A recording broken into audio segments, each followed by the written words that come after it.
Hi.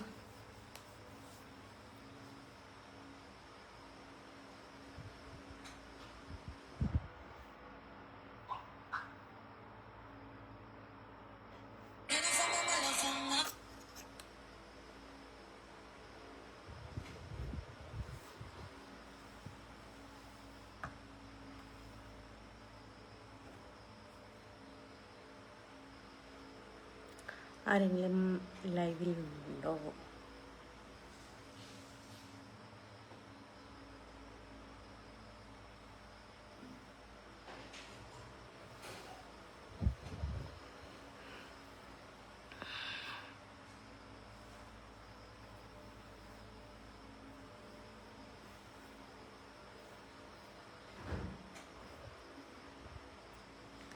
Hi hi hi hi.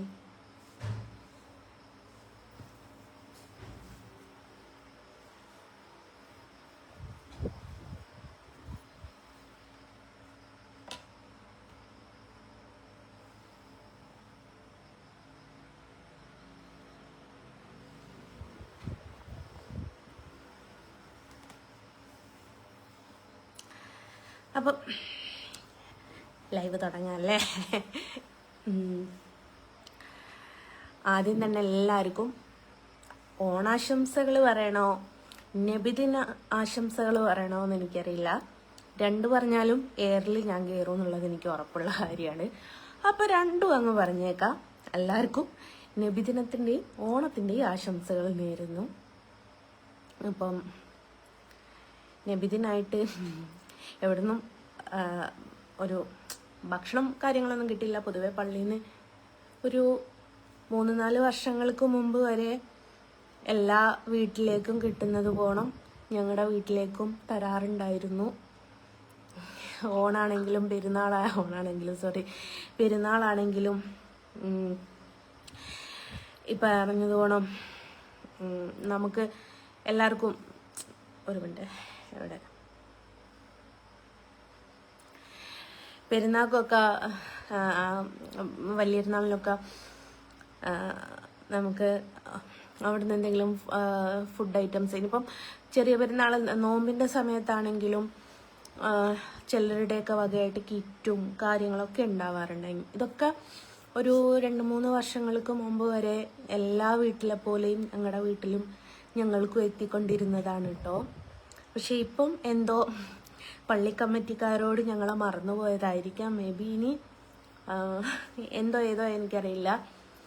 പിന്നീട് ഇങ്ങോട്ട് ഒരു നോമ്പിൻ്റെ സമയത്താണെങ്കിലും ഒരു പെരുന്നാളിൻ്റെ സമയത്താണെങ്കിലും ഒരു നബിദിനത്തിൻ്റെ സമയത്താണെങ്കിലും എല്ലാ വീട്ടിലും കൊടുക്കുന്ന പോലെ ഞങ്ങളുടെ വീട്ടിലേക്ക് ആരും തരാറില്ല. ഞങ്ങൾ മാത്രം ഈ ഏരിയയിൽ ഒരു ഒറ്റപ്പെട്ടിരിക്കുന്ന ആൾക്കാരാണ്. വളരെ വിഷമം തോന്നിയിട്ടുണ്ടായിരുന്നു. കാരണം എന്താ വെച്ചാൽ പള്ളിയിൽ നിന്ന് എല്ലാവരും ചോറും കൊണ്ട് പോകുന്ന നമുക്ക്, എൻ്റെ മോനൊക്കെ പള്ളിയിൽ പോയാൽ ഒരിക്കലും മദ്രസയിൽ പോയപ്പോൾ ഉണ്ടായ ഒരു ബുദ്ധിമുട്ടുകൾ ഞാൻ പറഞ്ഞിട്ടുള്ളതാണ്. അപ്പം അതേപോലെ പള്ളിയിൽ പോകുന്ന സമയത്തും ഒരു ബുദ്ധിമുട്ടുണ്ടാവരുത് എന്ന് കരുതിയിട്ട് എൻ്റെ മകനെ ഞാൻ ഇവിടെ പള്ളിയിൽ പറഞ്ഞേക്കാറില്ല കേട്ടോ. പക്ഷെ എൻ്റെ നാട്ടിൽ പോകുന്ന സമയത്ത് അവിടെ പോകാറുണ്ട്. അവിടെ ഉള്ള ആൾക്കാർക്കൊന്നും ആയിട്ട് ആ പ്രശ്നങ്ങളും കാര്യങ്ങളൊന്നും ഇല്ല കേട്ടോ. അപ്പോൾ അങ്ങനെയാണ്. ഹാപ്പി ഓണം ലാമി. ഇന്ന് നബിദിനവും കൂടിയായിരുന്നടാ, അതാ പറയുന്നത്. അപ്പം വളരെയധികം മിസ് ചെയ്യുന്നു. അപ്പം ഉമ്മയും എത്താത്തയൊക്കെ ഏട്ടത്തെയൊക്കെ വിളിച്ച സമയത്ത് ഏട്ടത്തി പറഞ്ഞു അവിടെ മഞ്ഞച്ചോറും കറിയാണ്, ഉമ്മ പറഞ്ഞു നെയ്ച്ചോറും ബീഫ് ആണ്. ഈ ഞങ്ങളുടെ ഇവിടെ എന്താണെന്നുള്ളത് അറിയില്ല കേട്ടോ. എന്ത് തന്നെ ആയാലും ഞങ്ങൾക്ക് വീട്ടിലോട്ട് തന്നില്ല, സ്വാഭാവികം, കുഴപ്പമില്ല. എന്തിനാണ് ഞങ്ങളോട് ഇങ്ങനെ വേർതിരിവ് കാണിക്കുന്നത് എന്നൊന്നും എനിക്കറിയില്ല. ഒരു ചിത്രം വരച്ചതിൻ്റെ പേരിലാണോ എന്നും എനിക്ക് അറിഞ്ഞൂടാ. എന്തായാലും ഞങ്ങൾ ഒന്നും ചെയ്യാൻ പോയിട്ടില്ല കേട്ടോ. പിന്നെ പറഞ്ഞതിൻ്റെ അതിൽ ഭർത്താവിൻ്റെ ബ്രദറിന് പറഞ്ഞതിൻ്റെ അതിൽ കുറേ സ്ട്രിക്റ്റും കാര്യങ്ങളൊക്കെ ഉണ്ട്. കുടുംബത്തിൽ പലരോടും ഞങ്ങളോട് മിണ്ടരുത് എന്നൊക്കെ വിലക്കിയിട്ടുണ്ട്. അങ്ങനെ പള്ളിയിൽ പോയിട്ട് വിലക്കിയിട്ടുണ്ടോ എന്നും എനിക്കറിയില്ല. എന്ത് തന്നെ ആയാലും ഞാനും 2 കുഞ്ഞുങ്ങളും മാത്രമേ വീട്ടിലുള്ളൂ. എന്നോട് വിരോധം കാണിച്ചാലും 2 കൊച്ചുമക്കളോട് വിരോധം കാണിക്കരുതായിരുന്നു എന്ന് എനിക്കൊരു നമ്മളെ വിഷമം പറയാട്ടോ. അപ്പം നബിദിനത്തിനൊക്കെ എല്ലാ കുട്ടികളും റാലിയിലൊക്കെ പങ്കെടുത്ത് ഒരുപാട് പരിപാടിയിലൊക്കെ പങ്കെടുത്ത സമയത്തും എൻ്റെ മക്കൾക്ക് ഈ യോഗഭാഗ്യങ്ങളൊന്നും ഇല്ലാതായിപ്പോയി. ഒരുപാട് വിഷമമുണ്ട് അതിൽ. വിഷമിച്ചിട്ടും കാര്യമല്ല. എന്നെ സംബന്ധിച്ച് ഞാൻ പറഞ്ഞില്ലേ, ചിത്രവര എന്ന് പറയുന്നത് എൻ്റെ ഒരു ജോലിയാണ്. അത് ഇപ്പം അങ്ങനെയാണെങ്കിൽ ഞാൻ ചോദിക്കട്ടെ, എത്ര ഉസ്താദുമാർ, എത്ര ആൾക്കാർ പ്രഭാഷണം നടത്തുന്നുണ്ട് യൂട്യൂബ് മുഖാന്തരം. അപ്പം അങ്ങനെയൊക്കെ നോക്കുകയാണെങ്കിൽ അതൊക്കെ ഹലാലാണോ? അങ്ങനെ പറയല്ല കേട്ടോ, മതം പറയല്ല കേട്ടോ. എനിക്ക് ഭയങ്കര വിഷമമായിപ്പോയി. വിഷമം ആയപ്പം ജസ്റ്റ് എനിക്ക് പങ്കുവെക്കാൻ വേറെ ആരും ഇല്ലാത്തത് കൊണ്ട് നിങ്ങളോട് പങ്കുവെച്ചു എന്ന് മാത്രമേ ഉള്ളൂ. ഏതായാലും നമ്മളെടുത്തൊരു വേർതിരിവ് എന്നോടും ഒരു 2 പൈതല്യങ്ങളോടും എന്തിനാണെന്നറിയില്ല. എല്ലാ വീട്ടിലേക്കും അവർ ചോറ് കൊടുക്കുന്നതാ. ഒരു പൊതി ചോറല്ലേ, ഞങ്ങൾക്കും തന്നൂടെ? ഞങ്ങൾ മാത്രല്ലേ ഉള്ളൂ. പറഞ്ഞതിനതിര് സലീം ദുബായിലാണ്. പിന്നെ ഈ ചെറിയ പിള്ളേരാടോ, 16ഉം 11 വയസ്സുള്ള 2 മക്കളാണുള്ളത്. എന്നെ നോക്കണ്ട, അവർക്കെങ്കിലും വേണ്ടിയിട്ട് കൊടുക്കാമായിരുന്നു. അല്ല, ഈ നമ്മുടെ പരിസരത്ത് 1-2 വീട്ടിൽ കൊണ്ടുവരുന്നതാ, അല്ലെ ഈ ഏരിയയിലേക്കൊക്കെ കൊണ്ടുപോകുന്നതാണ്. ഈ മതസൗഹാർദ്ദം എന്ന് പറഞ്ഞിട്ട് മറ്റ് എന്താ പറയുക, മതസ്ഥരെ അടുത്ത് ഭയങ്കരമായിട്ട് സ്നേഹത്തോടെ പെരുമാറുകയും മറ്റ് മതസ്ഥരായിട്ട് സന്തോഷത്തോടെ പെരുമാറുകയും നബിദിനത്തിന് മുട്ടായി കൊടുക്കുന്നതും ഓണത്തിന് മാവേലി ഇതാക്കുന്നതൊക്കെ വേഷം കെട്ടുന്നതൊക്കെ മതസൗഹാർദ്ദമാണെന്നും പറഞ്ഞിട്ട് ഒരുപാട് ആൾക്കാർ വീഡിയോ ഒക്കെ പോസ്റ്റ് ചെയ്യുന്നത് ഞാൻ കണ്ടിട്ടുണ്ട്. അതേപോലെ ഒരു മതസൗഹാർദ്ദമായിട്ട് കൂട്ടിയാൽ പോരെ എൻ്റെ ഒരു ജോലിയെയും. എല്ലാ വീട്ടിലും ഞാൻ പറഞ്ഞില്ലേ, പെരുന്നാക്ക് ആക്കി പൊതുവെ എല്ലാ വീട്ടിലേക്കും, മഹലിലുള്ള എല്ലാ വീട്ടിലേക്കും ഇറച്ചിയാണെങ്കിൽ കൊടുക്കുന്നതാണ്, അല്ലെ അരിയാണെങ്കിലും ഒക്കെ കൊടുക്കുന്നതാ. എന്നെ 2 മക്കളെയും മാത്രം മഹലേര് കാണുന്നില്ല. അപ്പം ഇന്ന് എല്ലാ വീട്ടിലും കൊണ്ട് കൊടുക്കുമ്പോൾ നമ്മുടെ വീട്ടിലേക്ക് മാത്രം തരാണ്ടിരുന്നപ്പോൾ ഒരു വിഷമം തോന്നി. ഒരു പിടി ചോറ് അത്രയല്ല. നമുക്കൊക്കെ വീട്ടിലൊക്കെ ഒരുപാട് വെക്കുന്നുണ്ടാവും. ഞങ്ങൾ ചിലപ്പോൾ ഇന്ന് ബിരിയാണി തന്നെ വെച്ചിട്ടുണ്ടാവും. എന്നാൽ പോലും നമുക്ക് പുറത്തുനിന്ന് ഈ മദ്രസയിൽ നിന്നൊക്കെ കിട്ടുന്നത് അതൊരു വല്ലാത്തൊരു ഫീല്. നമുക്ക് നൊസ്റ്റാൾജിയ എന്നൊക്കെ പറയില്ലേ, അതേപോലെ ഒരു ഫീലാണത്. അപ്പോൾ ഒരു വിഷമം തോന്നി. നമ്മളെ മാത്രം മാറ്റി നിർത്തിയപ്പോൾ എവിടെയാണ് എല്ലാവരും മതസൗഹാർദ്ദം കാണുന്നത്. പക്ഷെ ഞങ്ങളുടെ നാട്ടിൽ അങ്ങനെ നടത്തുക്കുമെന്ന് ഞാൻ ഒരിക്കലും വിചാരിച്ചില്ല കേട്ടോ. ഞങ്ങളുടെ നാട് എന്നെ കല്യാണം കഴിച്ചു കൊണ്ടുവന്ന ആ സമയം തൊട്ടേ ഇവിടുത്തുകാർ അങ്ങനെ മതം പറഞ്ഞ് കളിക്കുന്ന ആൾക്കാർ, എല്ലാവർക്കും വിശ്വാസം ഉണ്ടായിരുന്നു. എല്ലാവരും, ചിലരെയൊക്കെ വേഷവിധാനങ്ങൾ കണ്ടാൽ തന്നെ അവരേത് മതസ്ഥനാണ് എന്നുള്ളത് വ്യക്തമായിട്ട് പറയുന്ന രീതിയിലുള്ള ആൾക്കാർ, അങ്ങനത്തെ രീതിയിൽ തന്നെ പലരും നടക്കാറുള്ളത്. അപ്പോൾ അവരങ്ങോട്ടും ഇങ്ങോട്ടും അവർ ഇന്ന മതസ്ഥരാണ്, അവരോട് മിണ്ടരുത്, അല്ലെ അവരിന്ന മതസ്ഥരാണ്, അവരോട് മിണ്ടണം എന്നുള്ള രീതിയിലൊന്നും ഇന്ന് വരെ എന്നെ വിവാഹം കഴിച്ചു കൊണ്ടുപോകുന്ന സമയത്തൊന്നും ഞാൻ കാണാത്ത ഒരു സമ്പ്രദായമാണ് ഞാൻ ഈ ഇടയായിട്ട് കഴിഞ്ഞ വലിയ പെരുന്നാളിന്, അതിൻ്റെ മുമ്പത്തെ നോമ്പിന്, പെരുന്നാളിനൊക്കെ ഞാനിപ്പോൾ കണ്ടുകൊണ്ടിരിക്കുന്നത്. എല്ലാ വീട്ടിലും എല്ലാവരും സാധനങ്ങൾ കൊടുക്കുന്നത്, നമ്മുടെ വീട്ടിൽ മാത്രം ഒഴിച്ചിട്ട് വെച്ചിരിക്കുന്നത് എന്തുകൊണ്ടാണെന്ന് എനിക്ക് അറിഞ്ഞൂടാട്ടോ. ഞങ്ങളും മനുഷ്യഗണത്തിൽ തന്നെ പെട്ടതാണ്. ഞാൻ തലേന്നൊരു തട്ട മൂരി എന്ന് വെച്ചിട്ട് ഞാൻ ഒരു മനുഷ്യനല്ലാതെ ഇരിക്കില്ല.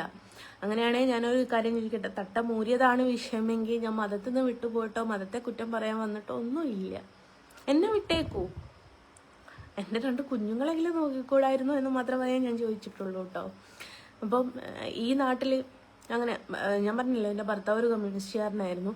അപ്പം ഞാൻ ഇവിടെ വന്ന സമയത്ത് അവരൊക്കെ എന്താ പറയുക, മറ്റു മതസ്ഥരായിട്ട് സംസാരിക്കുകയും മറ്റു മതസ്ഥരുടെ വീട്ടിൽ പോവുകയും ഒക്കെ ചെയ്യും. എനിക്കൊക്കെ അത് കല്യാണം കഴിച്ച സമയത്തൊക്കെ ഒരു അത്ഭുതം പോലെ തന്നെയായിരുന്നു കേട്ടോ. കാരണം എൻ്റെ നാട്ടിലൊന്നും അങ്ങനെ ഇങ്ങനത്തെ ഒരു സമ്പ്രദായം തന്നെ ഞാൻ കണ്ടിട്ടില്ല.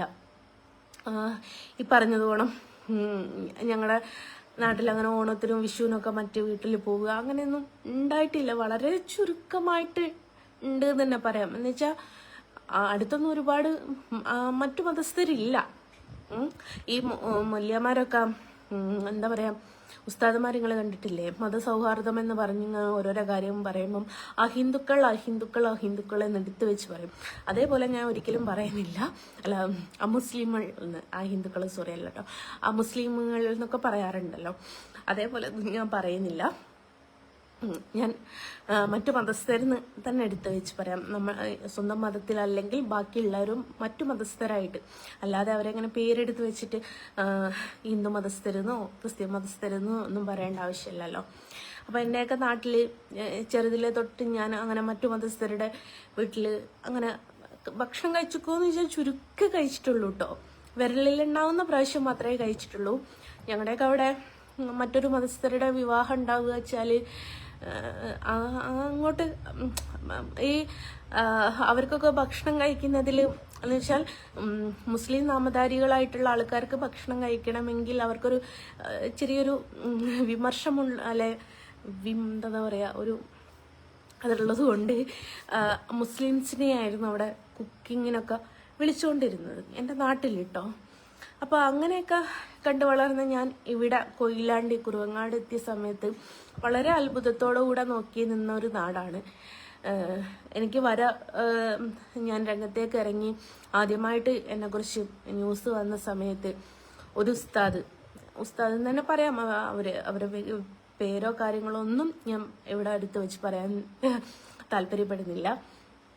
അപ്പം എൻ്റെ ഭർത്താവിൻ്റെ അടുത്ത് വന്ന് ചോദിച്ചു, അവളിങ്ങനെ വരയ്ക്കാൻ പാടുണ്ടോ, അത് ശരിയല്ലല്ലോ, അവളെ ഒന്ന് പറഞ്ഞ് ഉപദേശിച്ച് നന്നാക്കി കൂടെ എന്നുള്ള രീതിയിലൊക്കെ അവരുടെ അടുത്ത് സംസാരിച്ചു. അപ്പം എല്ലാം കേട്ട് നിന്ന്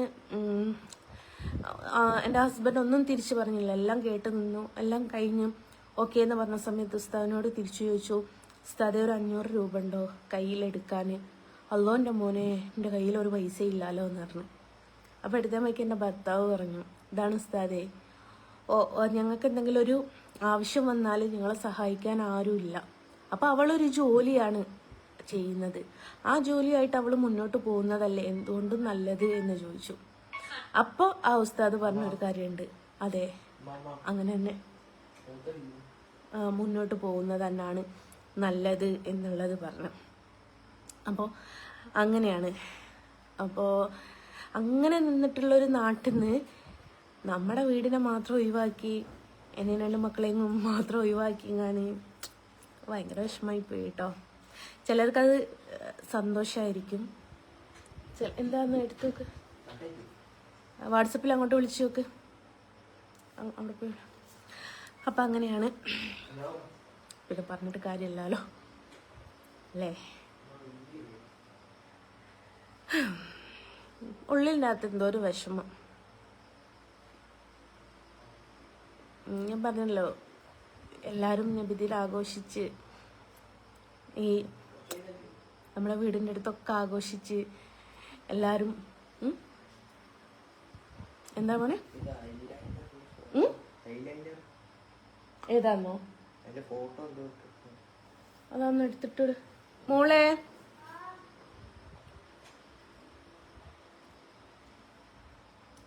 അമ്മ എഴുതുന്ന ബ്ലൂ ലൈനറിന്റെ ഫോട്ടോ ഒന്ന് എടുത്തിട്ടോട്. അപ്പം അങ്ങനെയാണ്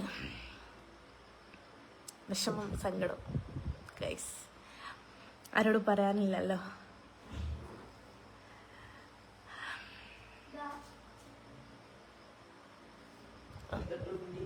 ആ ഫോട്ടോ അങ്ങോട്ട് എടുത്താൽ മതി. അപ്പം എല്ലാവരും നബിദിനം ആഘോഷിച്ചു എന്ന് വിചാരിക്കുന്നു. ഒരുപാട് റീലുകളൊക്കെ കണ്ടു കേട്ടോ. കണ്ടപ്പോൾ ഒരുപാട് സന്തോഷമായി. ഇന്നെൻ്റെ മകൻ്റെ ജന്മദിനവും കൂടിയാണ്. അപ്പം നമ്മൾ എല്ലാവരും എന്താ പറയുക മലയാള മാസം സോറി ഇംഗ്ലീഷ് മാസം നോക്കിയിട്ടാണ് പിറന്നാൾ പറയാൻ. എനിക്ക് ഭയങ്കര വിഷമം കേട്ടോ, അതുകൊണ്ടാണ് വാക്കുകൾ ഇടറിപ്പോകുന്നത്. അപ്പം എൻ്റെ മകനും റബീഉൽ അവ്വൽ 12 അന്നായിരുന്നു ജനിച്ചത്, ഒരു നബിദിനം വെള്ളിയാഴ്ച അന്ന്. അപ്പം ഇന്നെൻ്റെ മകന് 17 വയസ്സാവുകയാണ്. വലിയ കുട്ടിയായ അടുത്ത വർഷോടെയായ പ്രായപൂർത്തിയായ മകനായി. ഞാൻ എന്താ പറയുക, ഞാൻ എപ്പോഴും പറയും, ചില സമയത്തൊക്കെ എനിക്ക് തലവേദനയുള്ള സമയത്ത് വണ്ടി ഒറ്റക്ക് ഓടിച്ചിട്ടാണ് ഞാൻ ഹോസ്പിറ്റലിലേക്ക് ഒറ്റക്ക് ഓടിച്ചെന്ന് വെച്ചാൽ ഞാൻ തന്നെ ഡ്രൈവ് ചെയ്തിട്ടാണ് ഹോസ്പിറ്റലിലേക്ക് പോകാറുള്ളത്.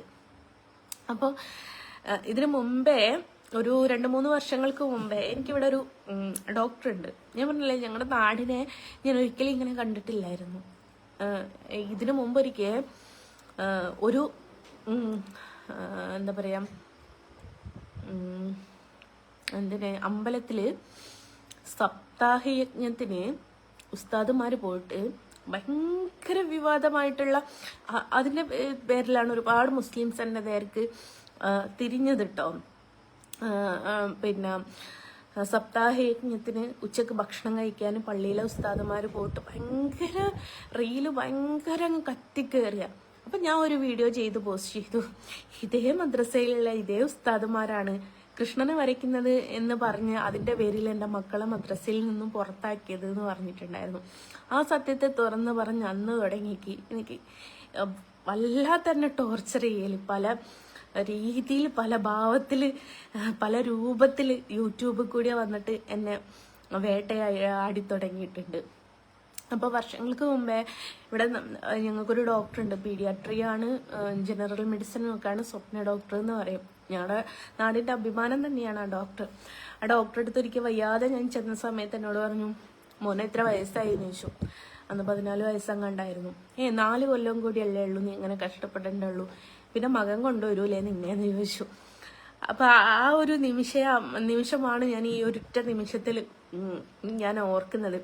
അടുത്തൊരു വർഷം ഞാൻ ജീവനോടൊക്കെ ഉണ്ടെങ്കിൽ തീർച്ചയായിട്ടും 18 വയസ്സ് പൂർത്തിയാവുമ്പോൾ ആദ്യത്തെ സമ്മാനം എൻ്റെ ഡോക്ടർക്ക് തന്നെയായിരിക്കും. കാരണം എന്താ വെച്ചാൽ എന്നെ അതുപോലെ സപ്പോർട്ട് ചെയ്തൊരു ഓരോ വ്യക്തി, ഡോക്ടർ എന്ന് പറയേണ്ട ഒരു വ്യക്തി ഇല്ലാന്ന് തന്നെ പറയാം. കാരണം എനിക്കൊരു വയ്യായ വന്നാലും എൻ്റെ മകനാ പോവുക. മകൻ പോയിട്ട് ഇങ്ങനെ അമ്മക്ക് വയ്യ കാര്യങ്ങളൊക്കെ പറയും, ഡോക്ടർ പ്രിസ്ക്രിപ്ഷന് മരുന്ന് എഴുതരും. അവിടുന്ന് തന്നെ അവിടെ അവർക്ക് ടെസ്റ്റിന് കൊടുക്കുന്ന മറ്റേ റെപ്രസെൻറ്റീവ് കൊണ്ട് കൊടുക്കുന്ന മരുന്ന് ഉണ്ടാവുമല്ലോ, അത് തന്നെ എടുത്ത് കയ്യിൽ കൊടുക്കും. എന്നിട്ട് അന്വേഷിക്കാറുണ്ടായിരുന്നു എങ്ങനെ അസുഖം എങ്ങനെയുണ്ട് എന്നൊക്കെ. അപ്പോൾ എൻ്റെ മോന് അടുത്ത വർഷം ആവുകയാണെങ്കിൽ 18 വയസ്സാവുകയാണ്. അപ്പം എൻ്റെ പകുതി മുക്കാൽ കഷ്ടപ്പാടുകളും അവിടെ മാറി എന്നുള്ളതാണ് യാഥാർത്ഥ്യം. കാരണം എന്താ വെച്ചാൽ ഞാൻ പറഞ്ഞല്ലോ, ഒരു അസുഖം വരുന്ന സമയത്താണ് നമ്മൾ ഒരാളെ ശരിക്കും ജീവിതത്തിൽ നമുക്കൊരാൾ നമ്മുടെ കൂടെ ഉണ്ടെങ്കിൽ എന്ന് പറയാം. ഇത് പറഞ്ഞതോളം അവന് വാഹനം ഓടിക്കാൻ അറിയാം, പക്ഷെ ഞാൻ വാഹനം ഓടിക്കാൻ കൊടുക്കാറില്ല കേട്ടോ. ജസ്റ്റ് ഇവിടെ ഞങ്ങളുടെ ഇവിടെ എന്താന്ന് വെച്ചാൽ ടൗണിലേക്ക് നമുക്കൊരു കഷ്ടിച്ചൊരു 1 കിലോമീറ്ററും ഇല്ല കേട്ടോ. അവിടെ വരെ പോയിട്ടോന് എന്തെങ്കിലും ചെറിയ സ്നാക്സും കാര്യങ്ങളൊക്കെ വാങ്ങിയിട്ട് വരിക എന്നല്ലാതെ. കാരണം എന്താ വെച്ചാൽ എന്തെങ്കിലും ഒരു സാഹചര്യത്തിൽ അഥവാ ഇവൻ എന്തെങ്കിലും ഒന്ന് സംഭവിച്ചാൽ മറ്റുള്ളവർക്ക് മാതൃക ആവേണ്ട ഞാൻ തന്നെ മറ്റുള്ളവർക്ക് എന്താ പറയാ ഇങ്ങനത്തെ തെറ്റായ സന്ദേശങ്ങൾ കൊടുക്കരുത് എന്നുള്ളത് കൊണ്ട് ഞാൻ മകനോട് പറയും, മകനെ നീ വണ്ടി ഓടിക്കരുത്. പലപ്പോഴും എന്നോട് പറയും വണ്ടിയൊക്കെ കഴുകാൻ വേണ്ടിയിട്ടും ഞാനൊന്ന് റിവേഴ്സ് വെക്കട്ടെ എന്നൊക്കെ ചോദിക്കുന്ന സമയത്ത് ഞാൻ പറയും, മോനെ വേണ്ട, നിന്നെ എനിക്ക് വിശ്വാസമില്ലാഞ്ഞിട്ടല്ല, പക്ഷെ ഇങ്ങനെയാണ് മകനെ. നമ്മുടെ സമൂഹത്തിൽ നല്ല കാര്യങ്ങൾ മാത്രമാണ് നമ്മൾ മുൻപോട്ട് കാണിച്ചു കൊടുക്കേണ്ടതെന്ന് പറയുന്ന ഒരമ്മ കൂടിയാണ് ഞാൻ. അപ്പം എൻ്റെ മകൻ്റെ ജന്മദിനവും കൂടിയാണ് ഇന്ന്. ഒരു പായസം വെക്കണം എന്നൊക്കെ വിചാരിച്ചതാണ്. പിന്നെ ഞാൻ പറഞ്ഞല്ലോ, എനിക്കെന്തോ മാനസികമായിട്ട് വല്ലാത്ത വിഷമം തോന്നിപ്പോയി. കാരണം ഞങ്ങൾ ഉച്ചയൊക്കെയായപ്പം എല്ലാവരും അങ്ങനെ റീല് പോസ്റ്റ് ചെയ്യാണല്ലോ. അപ്പം ഞങ്ങളും 1-2 റീൽ എടുക്കാൻ വേണ്ടിയിട്ട് റോഡുമ്പിൽ പോകുന്ന സമയത്തായിരുന്നു ഈ പറഞ്ഞതുപോലെ പള്ളിയിൽ നിന്ന് ചോറും കൊണ്ടുപോകുന്നത് കണ്ടത്. ഓരോരുത്തരിട്ടോ, അല്ലാണ്ട് പള്ളിക്കാർ കൊണ്ടു കൊടുക്കുന്നതല്ല കേട്ടോ, ഓരോരുത്തരുടെ മഹലിലുള്ളവരും ചോറ് മേടിച്ച് പോകുന്നത് കണ്ട്. അപ്പം ഞാനിങ്ങനെ വിചാരിച്ചു, ഞങ്ങളെ മാത്രം മാറ്റി നിർത്തിയത് എന്തിന്? ഒരു മനുഷ്യൻ എന്നുള്ള പരിഗണന കാണിച്ചൂടായിരുന്നു? അത്രയല്ലേ ചോദിക്കുന്നുള്ളൂ. ഒരു പിടി അന്നം കൊടുക്കുന്നതിന് മതം നോക്കേണ്ട ആവശ്യമുണ്ടായിരുന്നു?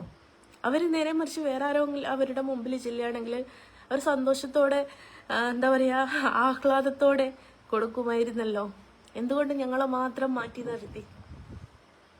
ഒരു ഏരിയയിൽ ഒരു കുടുംബത്തെ മാത്രം മാറ്റി നിർത്തുന്ന ഒരവസ്ഥ നിങ്ങൾ ചിന്തിച്ചിട്ടുണ്ടോ? എപ്പോഴെങ്കിലും അറിഞ്ഞിട്ടുണ്ടോ ആരെങ്കിലും? ഞാൻ പറഞ്ഞല്ലോ, ഞങ്ങൾക്ക് ഇവിടെ ഓണം വന്നാലും പെരുന്നാൾ വന്നാലും, ഓണം പിന്നെ നമ്മൾ കൂട്ടണം, ഓക്കെ, നമ്മുടെ നമ്മൾ വളർന്നു വന്ന സാഹചര്യം അങ്ങനെ അല്ല എന്ന് വെക്കാം. പക്ഷേ നോമ്പാണെങ്കിലും പെരുന്നാളാണെങ്കിലും നബിദിനാണെങ്കിലും ഒക്കെ ഈ ഏരിയയിൽ നമ്മളെ മാത്രം മാറ്റി നിർത്തുക. അങ്ങനെ തൊട്ടടുത്ത് അയൽവക്കം വീട്ടുകാരുള്ള ഒരു താത്തയുണ്ട്. ഇപ്പം ഈ ഞാനോ എൻ്റെ കുട്ടികളോ വരുന്ന കണ്ട എൻ്റെ മക്കളോട് പിന്നെയും മിണ്ടും കേട്ടോ. അവിടുത്തെ മകളൊക്കെ മിണ്ടും, മകൾ എന്നോടും മിണ്ടാറുണ്ട് കേട്ടോ. അവിടുത്തെ ഇത്താത്ത മക്കളോട് മിണ്ടുമെന്ന് എനിക്കറിയില്ല കേട്ടോ. ഓലിപ്പോൾ മിണ്ടിയതായിട്ട് ഇതുവരെ പറഞ്ഞിട്ടില്ല. അപ്പം നമ്മൾ ലോങ്ങിന്ന് വരുന്നത് കാണുന്ന സമയത്ത് അവിടുന്ന് നമ്മളാണ് എന്ന് കണ്ടാൽ അവർ തല താഴ്ത്തിക്കാളും, തല പൊന്തിച്ചിട്ടേ പോകൂല. അപ്പോൾ അവർ വല്ലാത്തൊരവസ്ഥ തന്നെയല്ലേ. എല്ലാവരും ഉള്ള ഇങ്ങനെ ചുറ്റിലും ആൾക്കാരുള്ള ഒരു ഏരിയയിൽ താമസിച്ചിട്ട് നമ്മൾ ഒറ്റയ്ക്ക് കാട്ടിലകപ്പെട്ടതിൻ്റെ പോലെ നിൽക്കുന്നത് വളരെ വിഷമം, പറഞ്ഞിട്ട് കാര്യമല്ല. അപ്പോൾ ഇപ്പം ചോദിക്കും, നീ വരയ്ക്കാൻ നിന്നിട്ടല്ലേ എന്നൊക്കെ ചോദിക്കും. ഞാനൊന്ന് ചോദിച്ചോട്ടെ, നിങ്ങൾ ആരെങ്കിലും ഇപ്പം നല്ല രീതിയിൽ നിൽക്കുമ്പോൾ മോശപ്പെട്ട രീതിയിൽ നിന്നാലാണെങ്കിലും നിങ്ങൾ ആരെങ്കിലും ഞങ്ങൾക്ക് എന്തെങ്കിലും ചിലവിന് കൊണ്ടുതരാറുണ്ടോ? വേണ്ട. ഒരു അസുഖം വന്നാൽ ഒരു ഒരു പ്രാവശ്യമെങ്കിലും ഡോക്ടർ കാണിക്കാനുള്ള പൈസയോ വേണ്ട. അപ്പോൾ ഗവൺമെൻറ് ഹോസ്പിറ്റലില്ലേ എന്ന് ചോദിക്കും. ഗവൺമെൻറ് ഹോസ്പിറ്റലിൽ ക്യൂ നിൽക്കാൻ നിങ്ങൾ ആരെങ്കിലും കൂടെ വന്നിട്ടുണ്ടോ എന്ന് തിരിച്ചെനിക്ക് ചോദിക്കേണ്ടി വരും. നിങ്ങളിപ്പം ഇങ്ങനൊരു കാര്യം ചോദിക്കാൻ ഞാൻ, നിങ്ങൾ ആരെങ്കിലും എന്തെങ്കിലും 10 രൂപന്റെ സഹായം തന്നിക്കും. അപ്പം നമുക്ക് പറയാം, നമുക്ക് റേഷൻ കാർഡ് ഉണ്ട്, റേഷൻ അരി കിട്ടുന്നുണ്ട്, അപ്പൊ 10 രൂപന്റെ സഹായം വേണ്ട. അപ്പൊ ഒരു അസുഖം വന്നാൽ ഗവൺമെന്റ് ഹോസ്പിറ്റലുണ്ട് എന്ന് പറയും. ഗവൺമെന്റ് ഹോസ്പിറ്റലിലേക്കൊക്കെ നമ്മളായിട്ട് ചെല്ലുമ്പോഴേക്ക് നമുക്ക് ചികിത്സ കിട്ടൂല, ഒരിക്കലും കിട്ടൂല. നമ്മൾ ക്യൂ നിൽക്കണം. ചിലപ്പോൾ 10-15 ആൾക്കാരുണ്ടാവും. അപ്പൊ ഞാൻ എവിടെയെങ്കിലും സൈഡിലില്ലേ, എൻ്റെ മക്കൾ എവിടെയെങ്കിലും സൈഡിൽ ഇരിക്കുക, നിങ്ങൾ ആരെങ്കിലും പോയി ക്യൂ നിൽക്കുമെന്ന് പറഞ്ഞാൽ നിങ്ങൾ ആർക്കെങ്കിലും വരാൻ കൂടുമോ? അപ്പം നിങ്ങൾക്ക് നിങ്ങളുടേതായിട്ടുള്ള ജോലികൾ, നിങ്ങളുടേതായിട്ടുള്ള ബുദ്ധിമുട്ടുകൾ, നിങ്ങളുടേതായിട്ടുള്ള കാര്യങ്ങൾ ഉണ്ടാവും. അപ്പോൾ നമ്മൾ മാത്രമേ ഉള്ളൂ. നമ്മൾ സമ്പാദിച്ചാൽ മാത്രമേ നമ്മുടെ കുടുംബം മുന്നോട്ട് പോവുകയുള്ളൂ. അത്രമാത്രമേ ഞാനും ചെയ്തിട്ടുള്ളൂ. എൻ്റെ കുടുംബത്തിന് താങ്ങായി തണലായിട്ട് ഞാനൊരു ജോലി ചെയ്തു. ആ ജോലി എന്ന് പറയുന്നത് മറ്റൊരു മതസ്ഥരുടെ ദൈവമായതുകൊണ്ട് മറ്റൊരു മതസ്ഥർക്കും ഞാൻ ജനിച്ചു വളർന്ന എൻ്റെ മതസ്ഥർക്കും അതൊരു ബുദ്ധിമുട്ടായി മാറി. ഞാൻ ഇതുവരെ ആരും ആക്കിയിട്ടില്ല. ഞാൻ പറഞ്ഞല്ലോ, ഞാൻ എൻ്റെ നാട്ടിൽ എൻ്റെ മതസ്ഥര് ഞങ്ങളിങ്ങനെ ഒറ്റപ്പെടുത്തുന്നുള്ള വിവരം ഇപ്പൊ ഞാൻ പറയുന്നത്. ഞങ്ങൾ 3-4 വർഷം ഇങ്ങനെ ഒറ്റപ്പെടുത്തൽ തുടങ്ങിയിട്ട് ഞാൻ ആരോടും പറയാൻ പോയിട്ടില്ല. കാരണം ഇന്ന് നമ്മുടെ കണ്ണിന്റെ മുമ്പ് കൂടി കൊണ്ടുപോകുമ്പോൾ ഞാൻ ചിന്തിച്ചു, 2 കുഞ്ഞുങ്ങൾ വീട്ടിലില്ലേ, അവരെന്ത് തെറ്റ് ചെയ്തു? ഒരു ആഹാരത്തിൽ പോലും മതം കലർത്തേണ്ട ആവശ്യമുണ്ടോ? ഉണ്ടോ? എല്ലാ വീട്ടിലേക്കും കൊടുക്കുന്ന ഒരു പൊതി ചോറ് ഞങ്ങളുടെ വീട്ടിലേക്കും തന്നാൽ എന്തെങ്കിലും ആയി പോവുകയായിരുന്നു? ആരെങ്കിലും എന്തെങ്കിലും ആയി പോവുകയായിരുന്നോ? ആരും ഒന്നും ആയി പോവില്ലല്ലോ. എല്ലാവരും വീട്ടിലേക്കും കൊടുക്കുന്ന ഒരു പൊതിച്ചോറ്, എല്ലാവരും കഴിക്കുന്ന ഒരു ചോറ് നമ്മുടെ വീട്ടിലേക്കൂടി തന്നിട്ടുണ്ടായിരുന്നുവെങ്കിൽ ആരെങ്കിലും എന്തെങ്കിലും ആയി പോവുമായിരുന്നോ? ആർക്കെങ്കിലും സ്വർഗം കിട്ടാതായി പോവുമായിരുന്നോ? ആരെങ്കിലും ഞങ്ങൾക്ക് ഭക്ഷണം തന്നതിൻ്റെ പേരിൽ നരകത്ത് പോവുമായിരുന്നോ? ഇതാണല്ലോ ഇപ്പോഴത്തെ ചർച്ചാ വിഷയം അല്ലേ?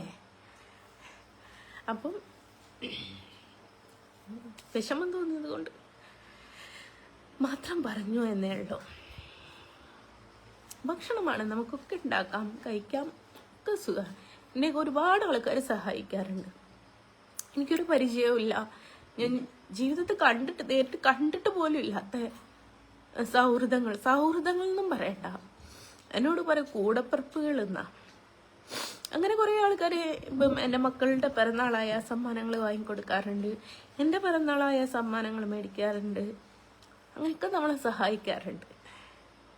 പക്ഷെ ഇതെന്തോ മനസ്സിനൊരു വിഷമം, ഒരു സങ്കടം. അത് കണ്ട് സന്തോഷിക്കുന്ന ഒരുപാട് ആൾക്കാർ ഒരുപക്ഷെ ഈ ലൈവിലും ഉണ്ടായേക്കാം, അറിയില്ല കേട്ടോ. നമുക്ക് മനുഷ്യന്മാരുടെ കാര്യം ഒരിക്കലും നമുക്കെന്താ പറയാ, ചക്കയാണ് ചൂന്ന് നോക്കാം എന്ന് പറയും. മനുഷ്യനെ ഒരിക്കലും ചൂന്ന് നോക്കാൻ പറ്റില്ലടോ. മതസൗഹാർദ്ദം എന്ന് പറയും. ഞാൻ പറഞ്ഞില്ല, എൻ്റെ നാട്ടിൽ ഞാൻ ഒരിക്കലും ഇങ്ങനെ പ്രതീക്ഷിച്ചിട്ടില്ല.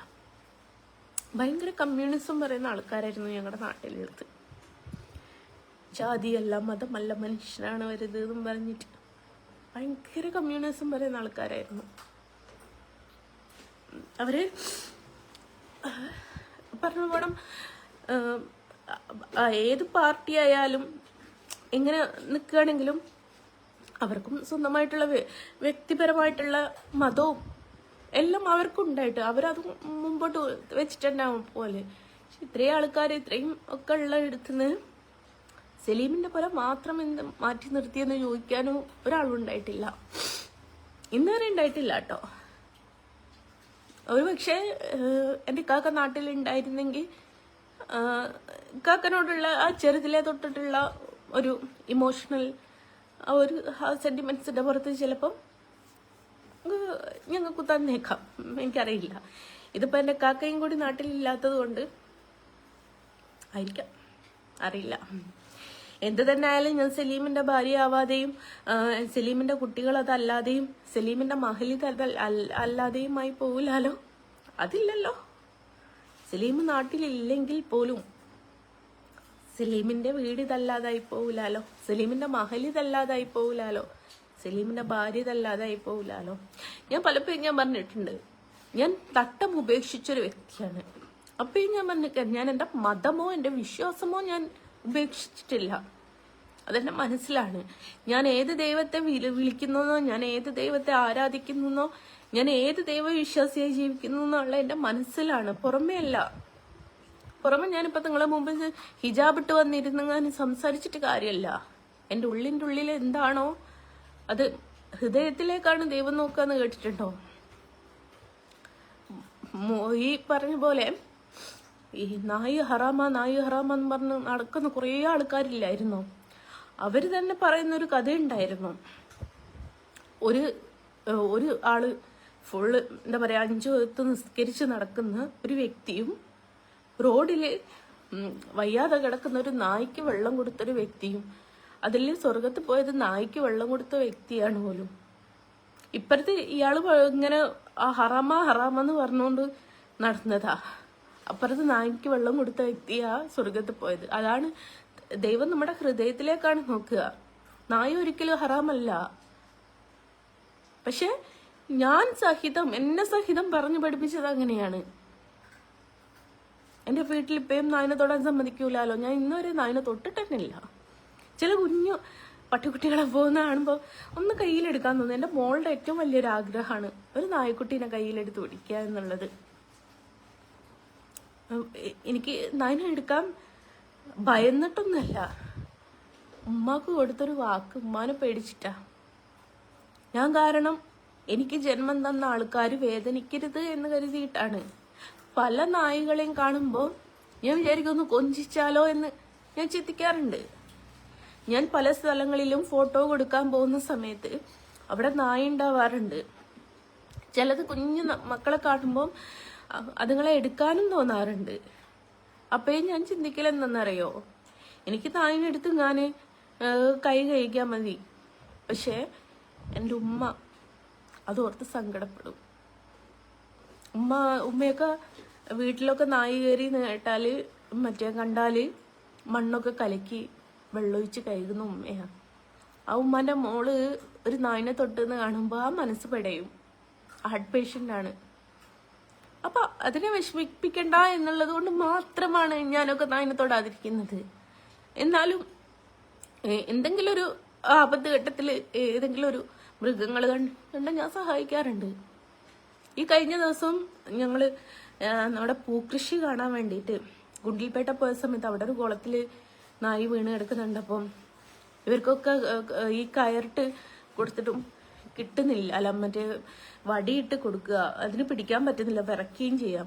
ഞാൻ നേരെ അരുണിനോട് പറഞ്ഞ എന്താണെന്ന് വെച്ചാൽ വണ്ടിയിൽ എൻ്റെ ഷാളുണ്ട്, അത് ഷാളിൻ്റെ മുകളിൽ പെട്ടെന്ന് ഇവരുടെ നഖം കുടുങ്ങും. പിന്നെ അത് അവർക്ക് വിടുവാൻ പറ്റൂല. നമ്മളും ഈ തോട്ടി പോലുള്ള സാധനങ്ങൾ പിടിക്കുമ്പോഴല്ല ഷാള് തുണിയൊക്കെ പിടിക്കുന്നത്. അവരുടെ നഖം അവിടെ കൊണ്ടുപോയാൽ അത് പിന്നെ റിമൂവ് ആയി വരൂല, നമ്മൾ തന്നെ അത് ഊരിക്കൊടുക്കണം. ഞാൻ പറഞ്ഞതാ എൻ്റെ ഷാൾ എടുത്തോ, എന്ന് പറഞ്ഞതാണ്. അപ്പം ഈ ഓനറിയാം എൻ്റെ ഉമ്മ എന്നുള്ളൊരു ഇതുകൊണ്ട് ഓൻ അത് എടുക്കാൻ പോയില്ല കേട്ടോ. ഓല് കയറിട്ട് എടുക്കാൻ പുറപ്പെട്ടപ്പോൾക്ക് അവിടെ നിന്നൊരു ചേട്ടന് ഇറങ്ങി തന്നെ ഇങ്ങ് എടുത്തു. അതാണ് ഞാൻ നമ്മളിപ്പം നവ്യ നായർ പറഞ്ഞൊരു ഡയലോഗ് ഉണ്ട്. എത്ര പേര് അത് കേട്ടിട്ടുണ്ട് കണ്ടിട്ടുണ്ടെന്ന് എനിക്കറിയില്ല. കുഞ്ഞുങ്ങൾക്ക് വേണ്ടി അല്ലെ, ഞാൻ അമ്മക്ക് വേണ്ടി, ഞാൻ അച്ഛന് വേണ്ടി, അല്ലെ കുടുംബത്തിന് വേണ്ടി, കൂട്ടുകാർക്ക് വേണ്ടി ജീവിച്ചു എന്ന് പറഞ്ഞ് നടക്കുന്ന സമയത്ത് ഒരു സമയത്ത് തന്റെ മക്കളാണെങ്കിലും തിരിഞ്ഞു ചോദിക്കും, നിങ്ങൾക്ക് എന്നെ നിങ്ങളുടെ ഇഷ്ടം ചെയ്തുകൂടായിരുന്നോ, ഞങ്ങൾക്ക് വേണ്ടിയിട്ട് എന്തിന് നിങ്ങൾ നിങ്ങളുടെ ജീവിതം മാറ്റി വെച്ചു എന്ന് നാളെ നമ്മുടെ മക്കള് നമ്മളോട് ചോദിക്കുമെന്ന് പറഞ്ഞ ഒരു വാക്കുണ്ട്. അത് എനിക്കറിയാഞ്ഞിട്ടല്ല, പക്ഷെ നമുക്ക് ജന്മം തന്ന ആ ഉമ്മാനെ നമ്മൾ റെസ്പെക്റ്റ് ചെയ്താൽ മാത്രമേ എൻ്റെ മക്കൾ എന്നെ റെസ്പെക്റ്റ് ചെയ്യൂ. നമ്മളെ കൺമുൻപിൽ കാണുന്നതേ അവര് ഇമിറ്റേറ്റ് ചെയ്യുള്ളൂ. ഞാൻ എൻ്റെ ഉമ്മാനെ വില വെക്കാതെ എൻ്റെ ഉമ്മാക്ക് ഇഷ്ടമില്ലാത്ത കാര്യങ്ങൾ മാത്രം ചെയ്തല്ല, എൻ്റെ വാപ്പാക്ക് ഇഷ്ടമില്ലാത്ത കാര്യങ്ങൾ മാത്രം ചെയ്ത് നടക്കുമ്പോൾ എൻ്റെ മക്കൾ അത് കണ്ടോണ്ടിരിക്കുക.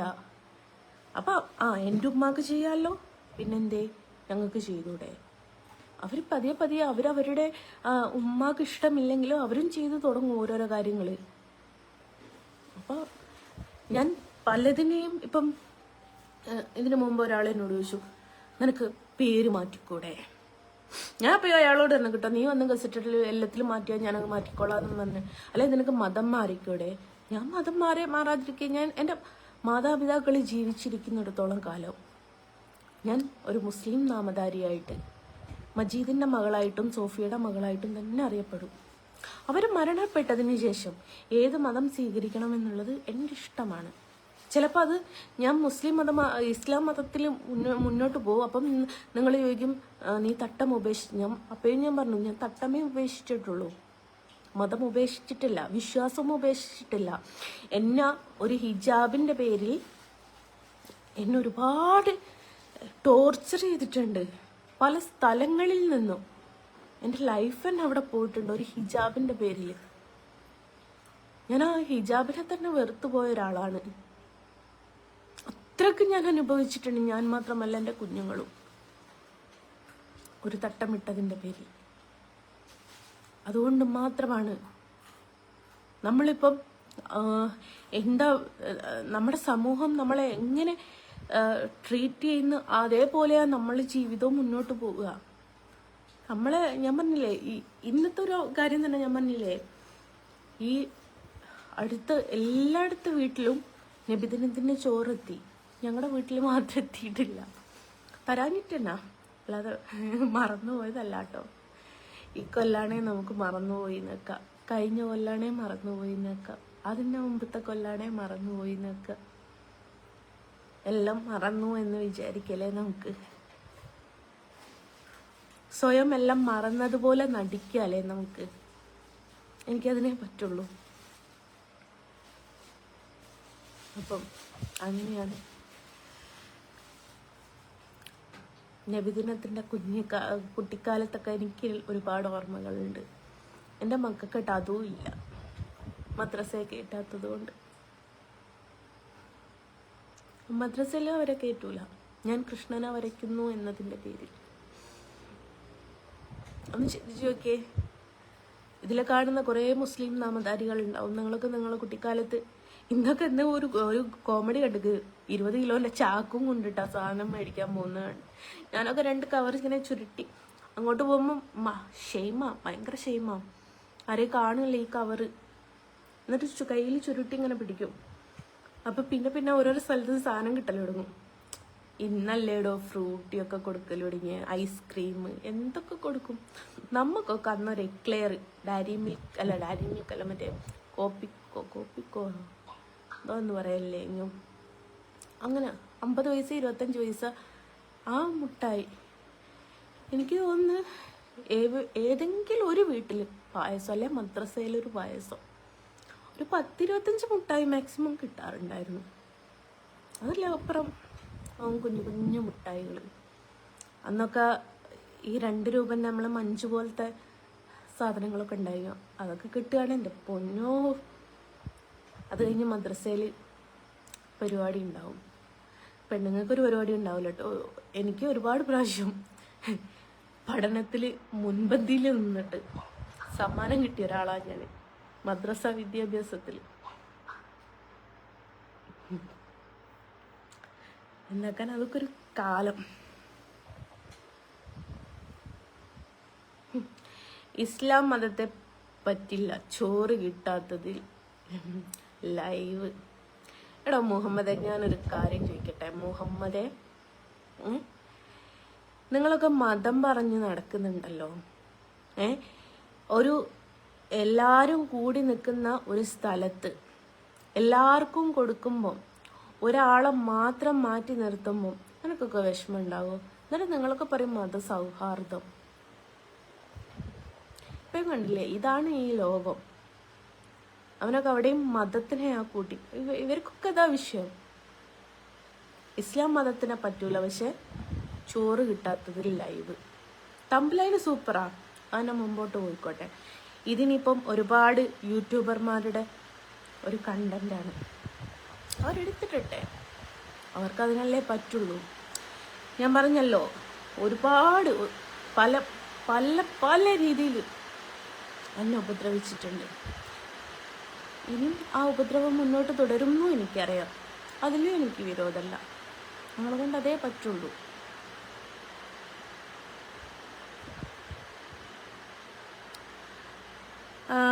മുട്ടായി കിട്ടില്ല.